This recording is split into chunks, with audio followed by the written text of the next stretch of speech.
They had no idea the man they just called a drug dealer actually owned every single pharmacy in the city, and what happened next will restore your faith in justice.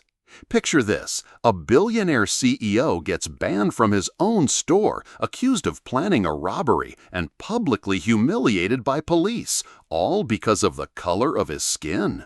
But when he finally reveals his true identity using a secret CEO override code, the shocking transformation that follows will leave you speechless. Watch until the end to see how one man's painful experience with discrimination sparked a $10 million nationwide revolution that's changing healthcare forever. This isn't just a story about racism. It's proof that even in our darkest moments, we have the power to create extraordinary change that protects millions of people who look like us. They had no idea the man they just called a drug dealer actually owned every single pharmacy in the city, and what happened next will restore your faith in justice. Picture this: a billion-dollar empire built from nothing, about to collide with the ugly reality of racial prejudice in the most ironic way imaginable. Meet Marcus Williams, a name that should be etched in the annals of American entrepreneurship, yet remains invisible to those who judge by appearance alone.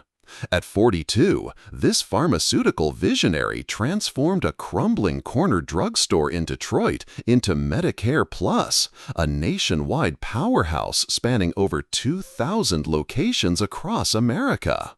We're talking about a $3.2 billion empire that employs over 50,000 people and serves millions of customers daily.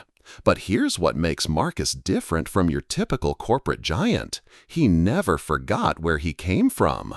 Growing up in a neighborhood where getting prescription medication meant choosing between rent money and life-saving drugs, Marcus witnessed his diabetic grandmother ration insulin because she couldn't afford the full prescription.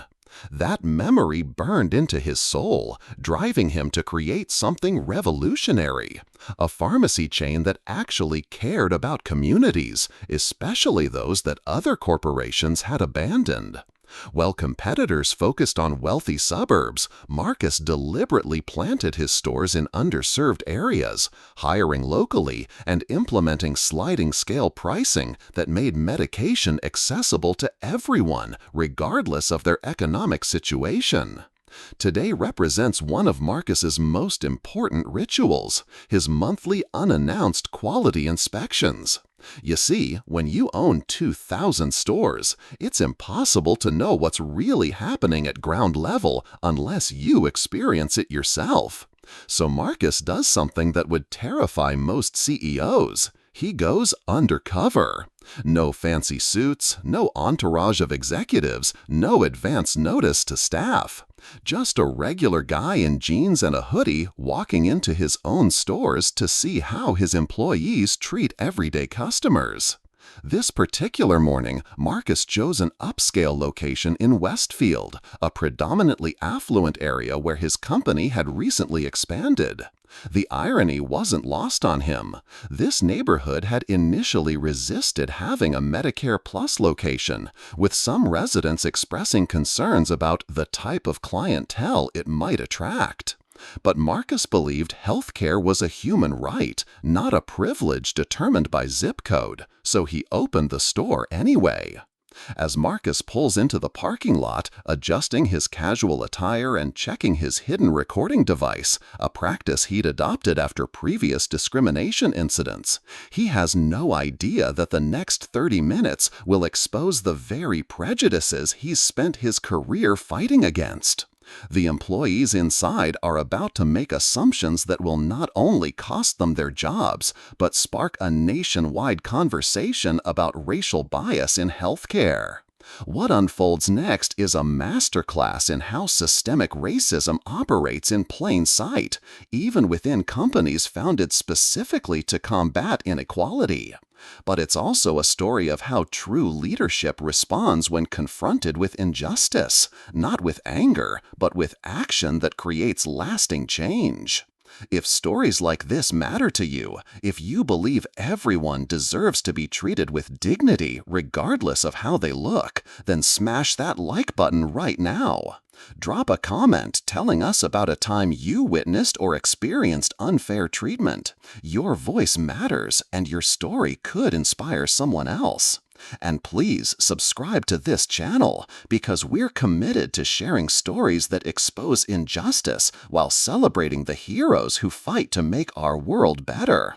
Together, we can ensure that Marcus's story isn't just entertainment, it's a catalyst for the change we desperately need to see. Right at that moment, as Marcus stepped through those gleaming glass doors of his own pharmacy, he had no idea he was walking straight into a textbook example of the very discrimination he'd built his empire to fight against. The MediCare Plus location in Westfield represented everything Marcus had envisioned: modern, clean, well-lit, with clearly marked aisles and a welcoming atmosphere designed to make healthcare accessible to everyone. But as the electronic chime announced his arrival, the energy in the store shifted dramatically. Behind the main counter, store manager Jennifer Walsh looked up from her computer screen and her expression immediately hardened. Her eyes tracked Marcus's movement with the kind of suspicion typically reserved for known shoplifters, not paying customers. Marcus approached the pharmacy counter with genuine curiosity, ready to assess how his staff handled routine customer inquiries. His question was simple and reasonable. "Excuse me, I'm wondering about your typical prescription wait times and what medications you keep in stock for chronic conditions like diabetes and hypertension." These were exactly the kinds of questions any informed customer might ask, especially someone managing ongoing health conditions or caring for elderly family members. But Jennifer's response revealed everything wrong with the assumptions people make based on appearance alone. Her voice turned cold and condescending as she replied, "Sir, if you can't afford your medication, there are government programs for people like you. We don't do payment plans or discounts here." The dismissive tone suggested she'd already decided Marcus couldn't afford proper health care, despite knowing absolutely nothing about his financial situation or medical needs. The contrast in treatment became glaringly obvious as Marcus observed other interactions happening simultaneously. When elderly white customer Robert Chen approached with questions about his heart medication, Jennifer's demeanor transformed completely. Warm smile, patient explanations, even offering to call his insurance company to verify coverage. When middle-aged white woman Patricia Martinez needed help finding over-the-counter supplements, Jennifer personally walked her through the aisles, making recommendations and ensuring she understood proper dosages. But when Marcus asked a follow-up question about the pharmacy's community outreach programs, something he genuinely wanted to know since he'd specifically budgeted millions for local health initiatives, Jennifer's impatience became unmistakable.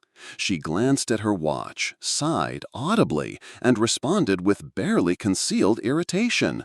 "Look, we're really busy here. If you're not picking up a prescription or buying something specific, I need you to move along so I can help actual customers." The word "actual" hit like a slap. Here was Marcus, the man who'd personally approved Jennifer's salary, her benefits package, her vacation time, being told he wasn't an actual customer in his own store. The irony was staggering, but more importantly, it revealed how his employees treated people who looked like him when they thought no one important was watching. Other customers began to notice the differential treatment. Some looked uncomfortable, sensing something wasn't quite right about the interaction, while others seemed to accept it as normal.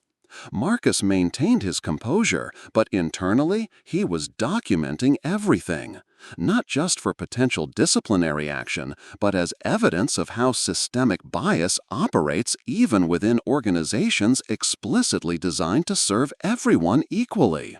What Jennifer didn't realize was that her next decision would escalate this situation far beyond simple rudeness, turning uncomfortable bias into outright discrimination that would cost her everything.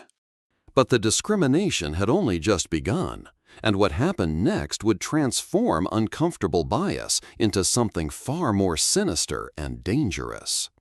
Determined to complete his quality assessment despite Jennifer's hostility, Marcus made a reasonable request that any customer might make. "Could I speak with your head pharmacist about your quality control procedures? I'm particularly interested in how you ensure medication safety and proper storage protocols." This wasn't unusual. Informed patients often want to understand how their life-saving medications are handled, especially those managing serious chronic conditions. From behind the elevated pharmacy platform, head pharmacist David Chen emerged, his white coat pristine and his expression immediately suspicious as he sized up Marcus. Chen had been watching the interaction from afar, and his mind had already reached a disturbing conclusion based on nothing more than Marcus's appearance and casual clothing. The questions that seemed perfectly reasonable from other customers suddenly became threatening when asked by a young black man. "Why are you asking so many detailed questions about our operations?" Chen demanded, his voice carrying an accusatory tone that made nearby customers turn and stare. "You're wanting to know about wait times, inventory, storage procedures, security measures. That's awfully specific information for a regular customer." The way he emphasized regular customer made it clear he'd already decided Marcus was anything but regular. Marcus remained calm and professional, explaining, "I'm just trying to understand your commitment to pharmaceutical excellence and patient safety. These are important considerations for anyone who relies on prescription medications." But Chen's paranoia was already spiraling into something much more dangerous. "Look, buddy, I've been in this business for 15 years, and I know a drug dealer when I see one," Chen announced loudly, enough for half the store to hear. The words hung in the air like poison, instantly transforming the atmosphere from uncomfortable to toxic. "You're asking way too many specific questions about our inventory management, our security systems, our procedures. You're obviously casing the joint, trying to figure out how to rob us or steal controlled substances." The accusation was so shocking, so completely unfounded, that for a moment Marcus couldn't quite process what he just heard. Here he was, standing in his own pharmacy, being accused of planning to rob the very business he'd built from nothing.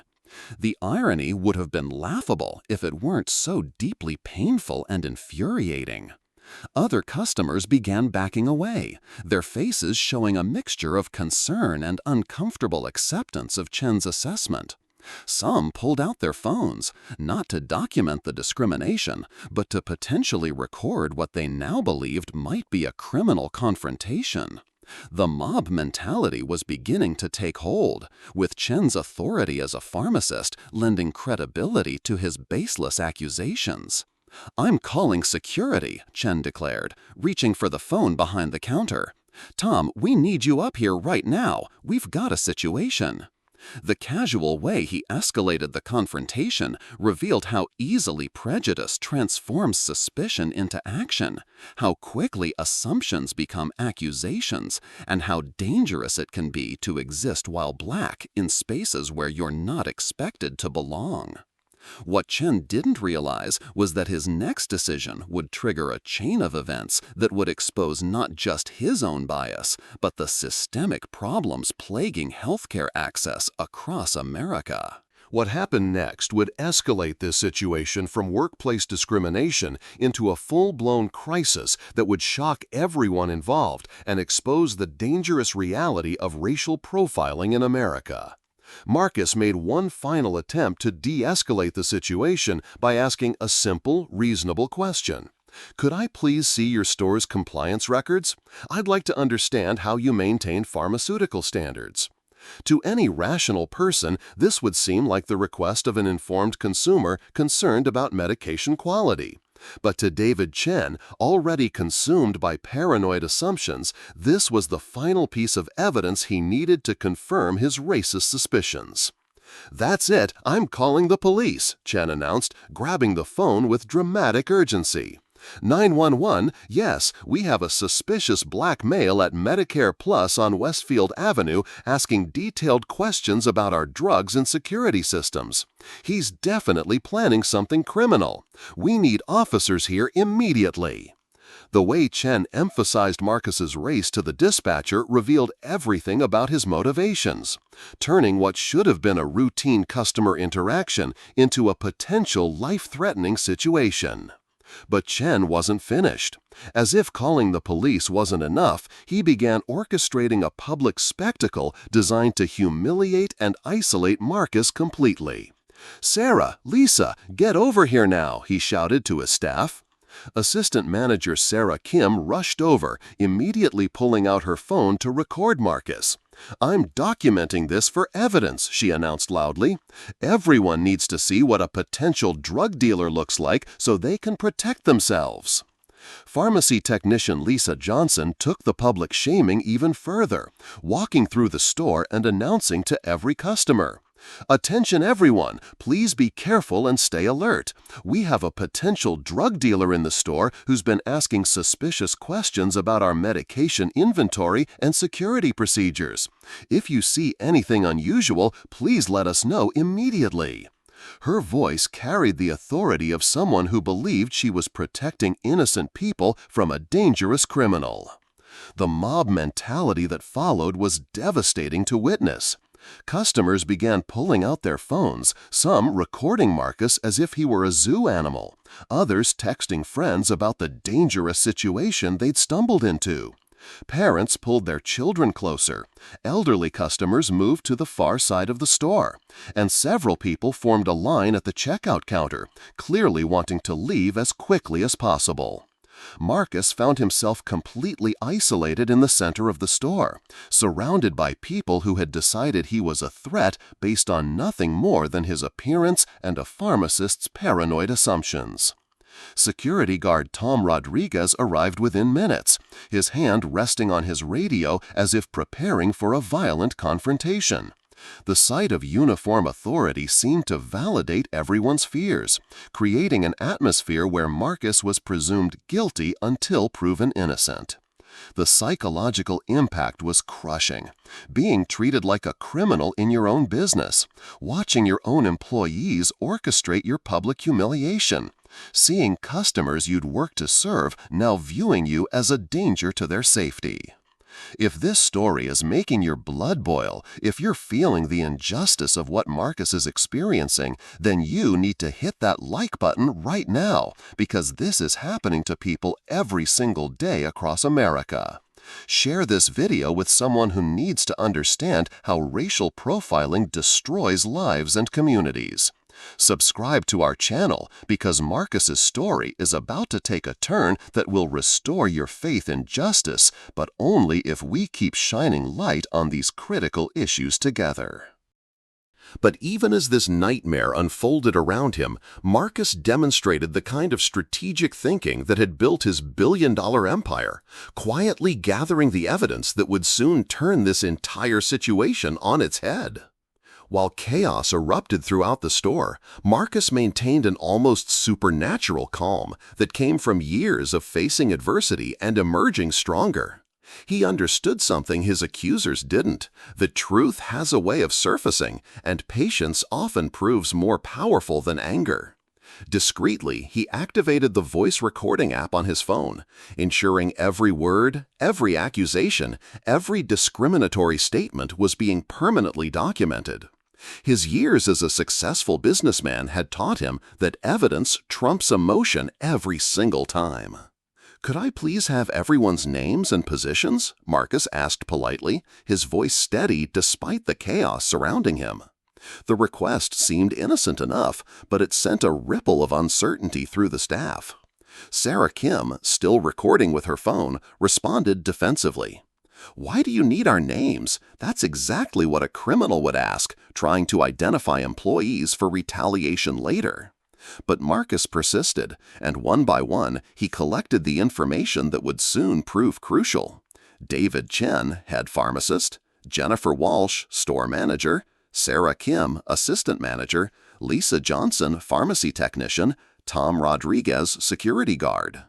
During this tense documentation process, one customer began to show visible discomfort with the situation unfolding before her. Maria Santos, a 50-something Latina woman who had been quietly observing from the vitamin aisle, approached the group with obvious concern. "Excuse me," she said hesitantly, "but I've been watching this whole thing, and this man hasn't done anything wrong. He just asked some questions about medications, which is what I do every time I come here for my diabetes supplies." Her voice carried the moral authority of someone who recognized injustice when she saw it. But her intervention only seemed to inflame the situation further. Chen turned on Maria with barely contained frustration. "Ma'am, you don't understand what's happening here. This individual has been asking highly specific questions about our inventory, our security protocols, our storage procedures. These aren't normal customer inquiries. They're reconnaissance for criminal activity." The way he said "individual" while refusing to use Marcus's name was another small act of dehumanization that Maria clearly recognized. The arrival of police officers James Patterson and Rebecca Martinez escalated the tension to a breaking point. Officer Patterson, a 20-year veteran with a reputation for aggressive policing in minority communities, immediately treated Marcus as a suspect rather than a potential victim. Without asking for Marcus's side of the story, without investigating the claims being made, Patterson demanded identification and began questioning Marcus as if his guilt was already established. "Sir, we've received reports that you've been asking suspicious questions about pharmaceutical operations and security measures," Patterson stated, his hand resting on his weapon belt in a gesture that wasn't lost on anyone present. "We need to understand what your intentions are and why you're gathering information about this business." The presumption of guilt was staggering. Here was a paying customer being interrogated by police for the crime of asking questions in a public business. Marcus handed over his identification calmly, but even this simple act became another opportunity for humiliation.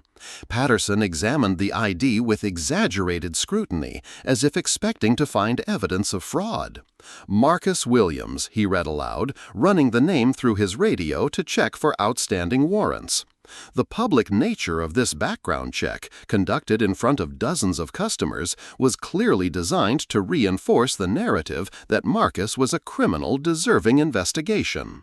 Meanwhile, the pharmacy staff continued their campaign of public humiliation. Lisa Johnson had taken it upon herself to play security expert, loudly discussing with other employees how they had prevented a major crime. "You have to watch for the signs," she announced to anyone within earshot. "Asking too many detailed questions, wanting to know about security, refusing to leave when asked, these are classic criminal behaviors." Her amateur profiling was not only wrong, but dangerously inflammatory. Sarah Kim, still recording everything on her phone, had begun providing running commentary, like a citizen journalist covering a breaking news story. "This is why we need better security in our pharmacies," she declared. "Drug dealers are getting more sophisticated, doing reconnaissance, trying to blend in with regular customers." The irony was lost on her completely. She was standing in a pharmacy owned by the very man she was slandering.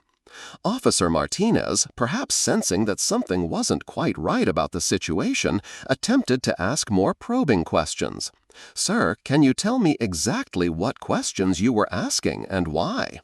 This opened a small window for Marcus to explain himself, but before he could respond fully, Chen interrupted.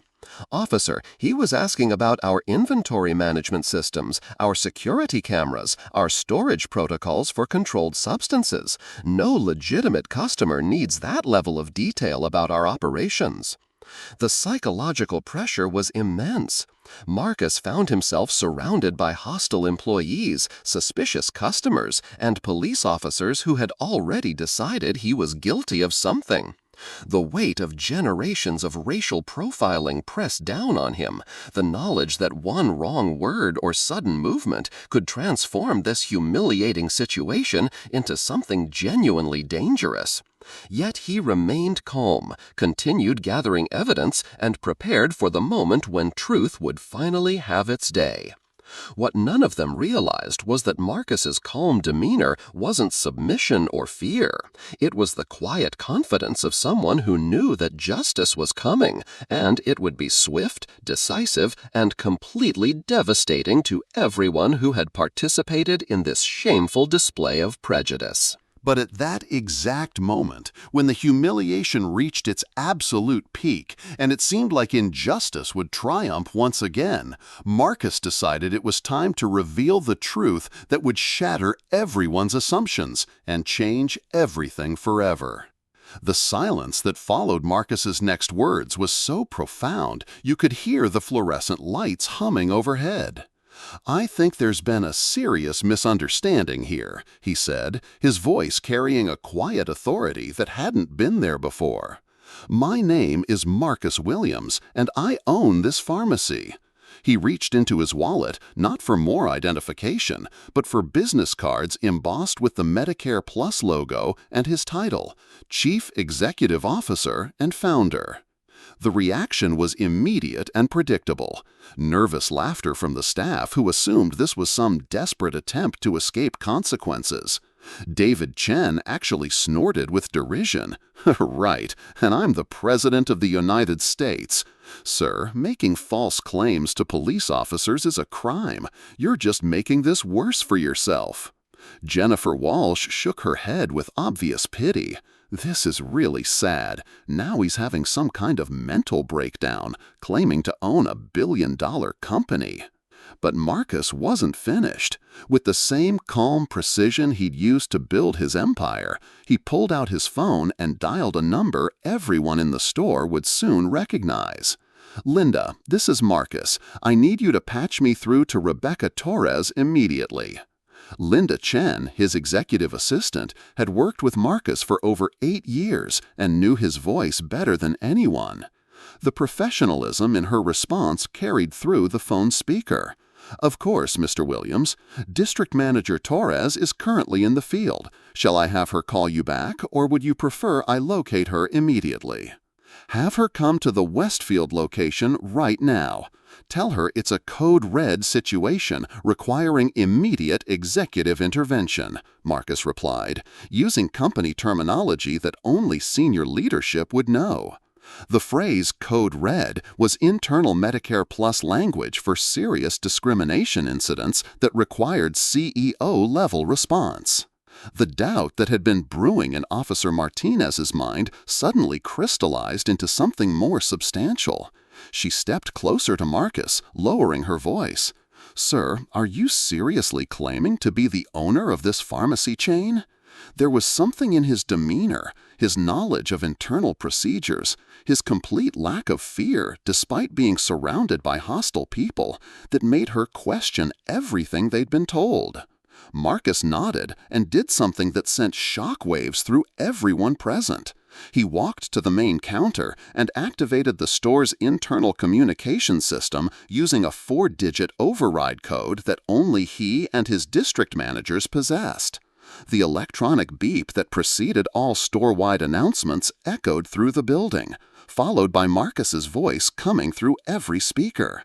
"Attention MediCare Plus staff and customers.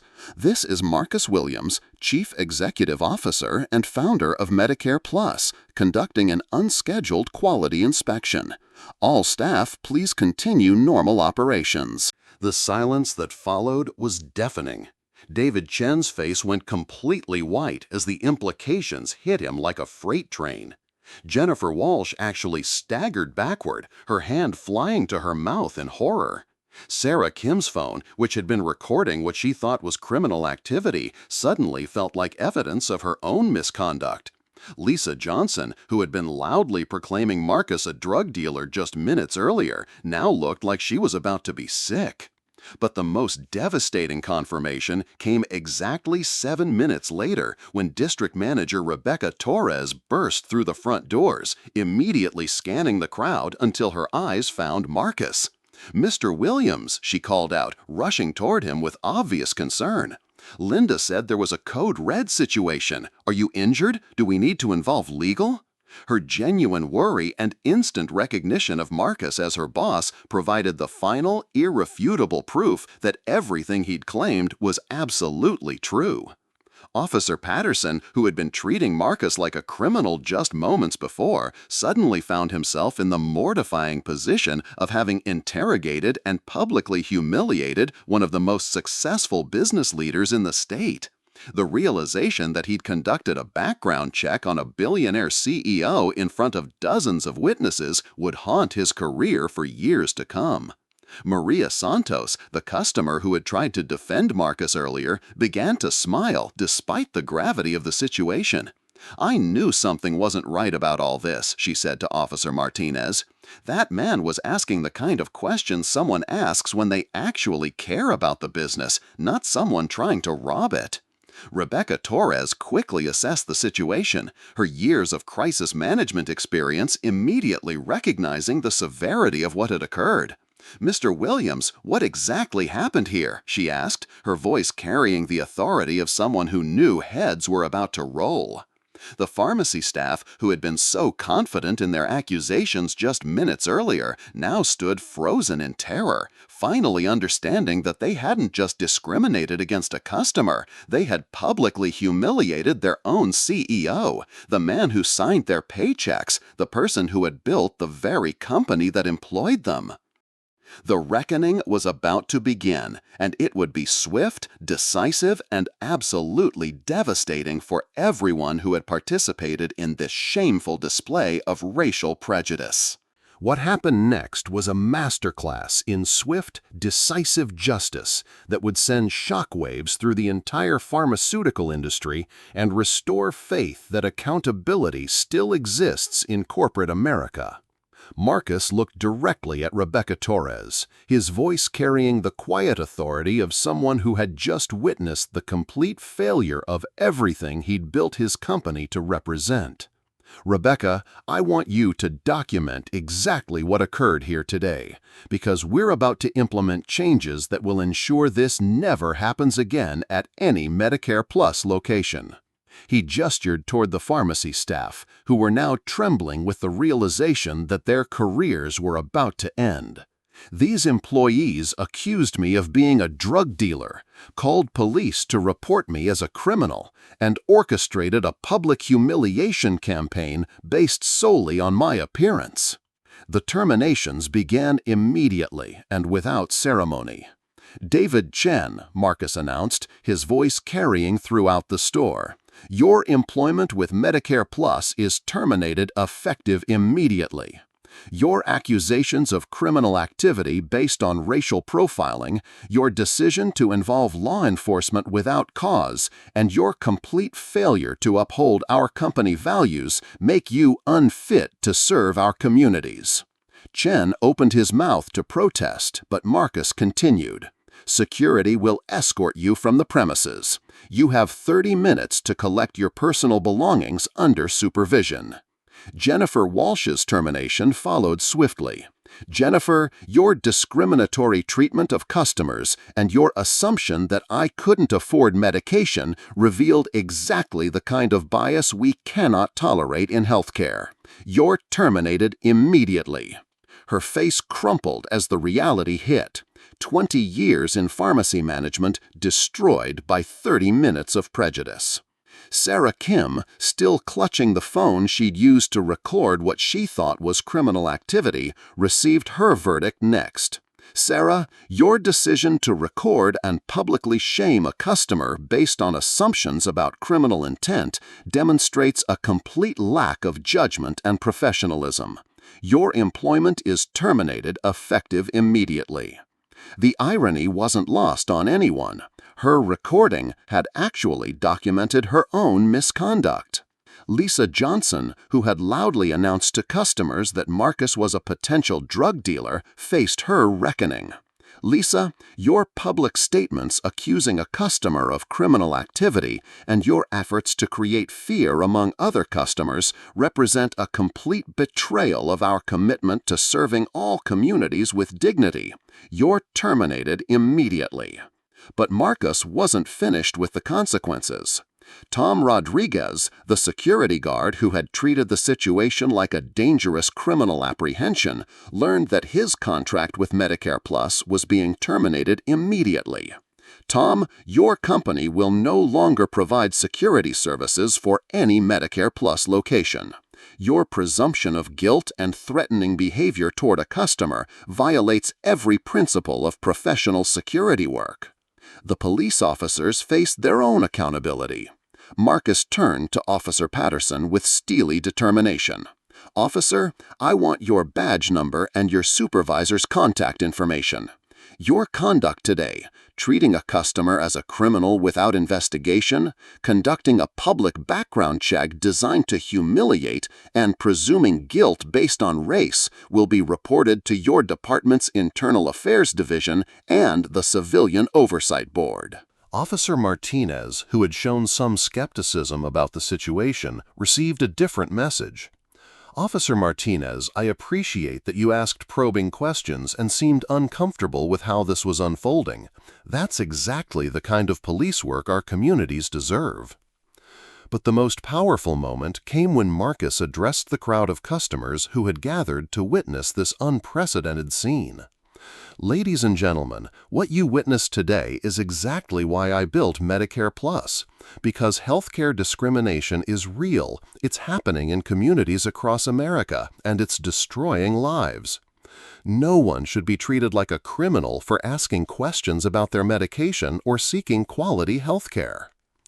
Maria Santos, the customer who had courageously spoken up during the incident, stepped forward with tears in her eyes.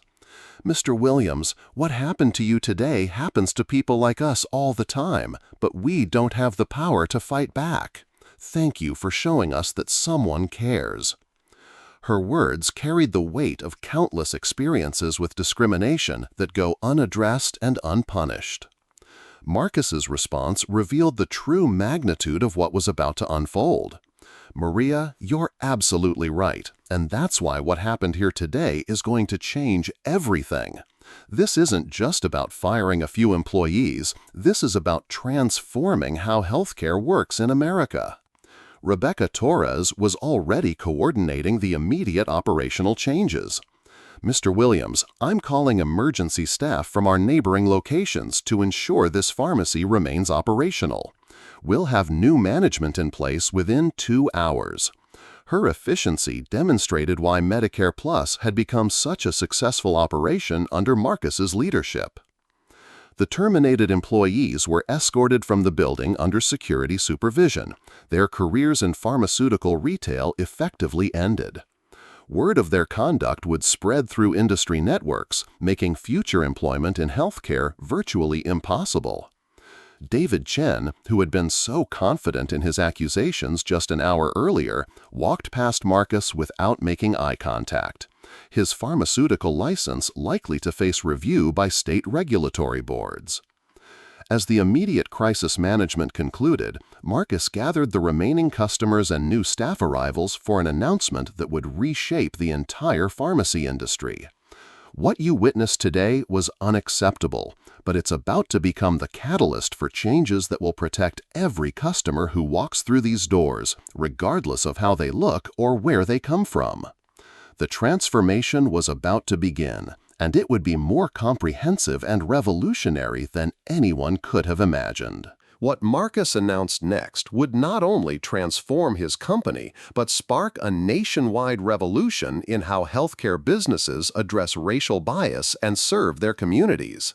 Standing in the center of his pharmacy, surrounded by customers, new staff, and media representatives who had already begun arriving after word spread on social media, Marcus unveiled a comprehensive plan that would become the gold standard for corporate anti-discrimination efforts across America. Today marks the launch of Operation Health Equity, he declared, his voice carrying the passion that had driven him from that single Detroit pharmacy to a nationwide empire. This isn't just about fixing what happened here. This is about ensuring that every person who seeks healthcare in America is treated with the dignity and respect they deserve. The scope of Operation Health Equity was breathtaking in its ambition and specificity. Marcus outlined a $10 million initiative that would be implemented across all 2,000 MediCare Plus locations within 90 days. Every single employee, from pharmacy technicians to district managers, will complete comprehensive unconscious bias training developed in partnership with the NAACP, the Urban League, and leading civil rights organizations, he announced. But this isn't going to be some meaningless corporate workshop that checks boxes. This will be intensive, scenario-based training that addresses real situations and creates real accountability. The training program Marcus described went far beyond typical diversity initiatives. Employees would learn to recognize microaggressions, understand the historical context of healthcare discrimination, practice inclusive customer service techniques, and face consequences for bias-driven behavior. We're partnering with Stanford University's Bias Research Lab to develop assessment tools that will measure not just what employees say they've learned, but how they actually treat customers from different backgrounds, Marcus explained. But training was only the beginning.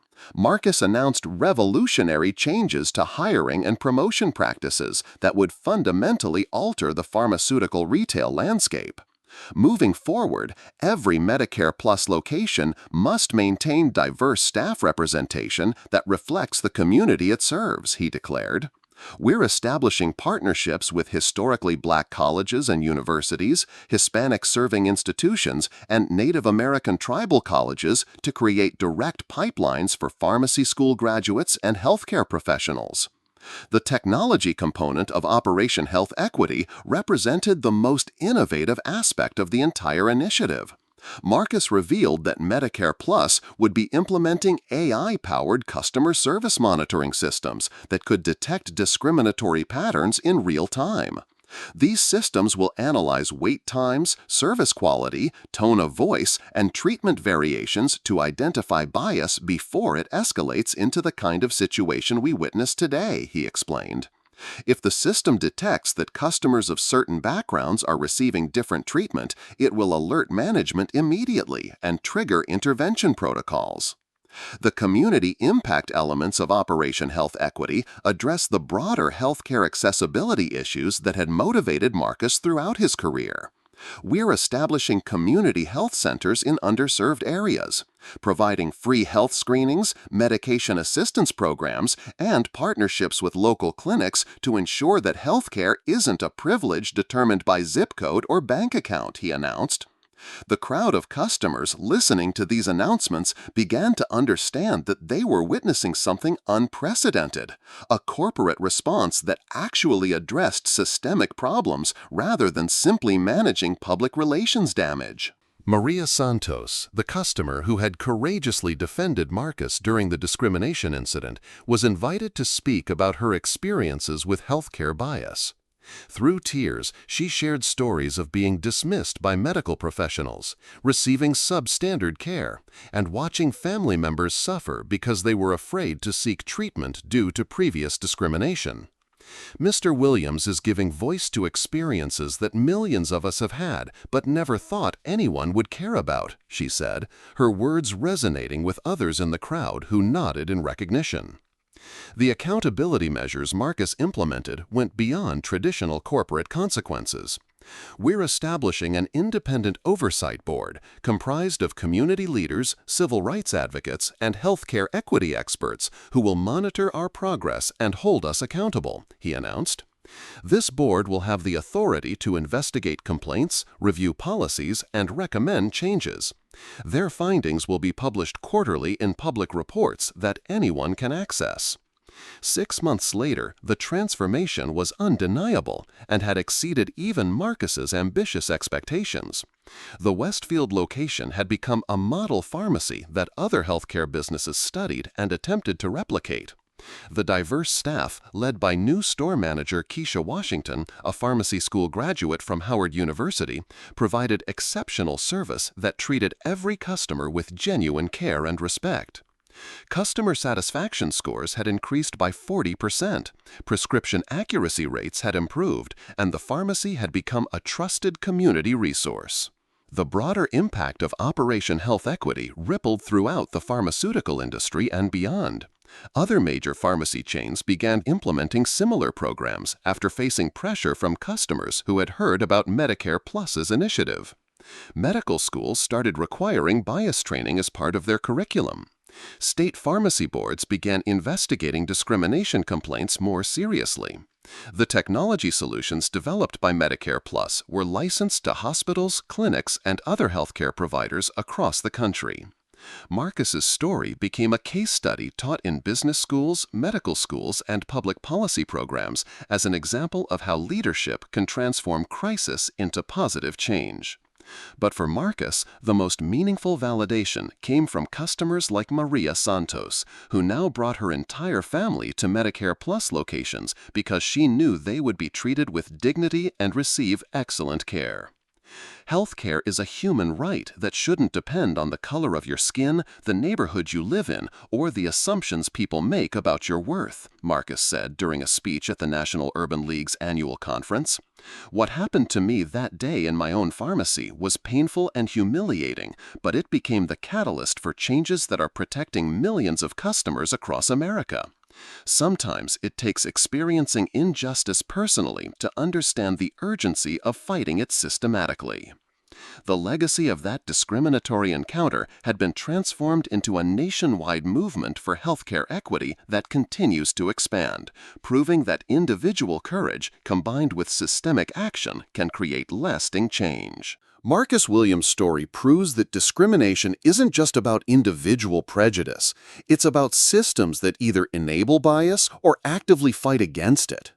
What makes this story truly powerful isn't just the dramatic reveal or the swift justice, but the fact that Marcus transformed his personal pain into protection for millions of people who will never know his name but will benefit from his courage. The real lesson here goes deeper than corporate accountability. It's about understanding that when we witness discrimination, we have a choice. We can be like Maria Santos, who spoke up when she saw injustice, or we can be silent bystanders who allow prejudice to flourish.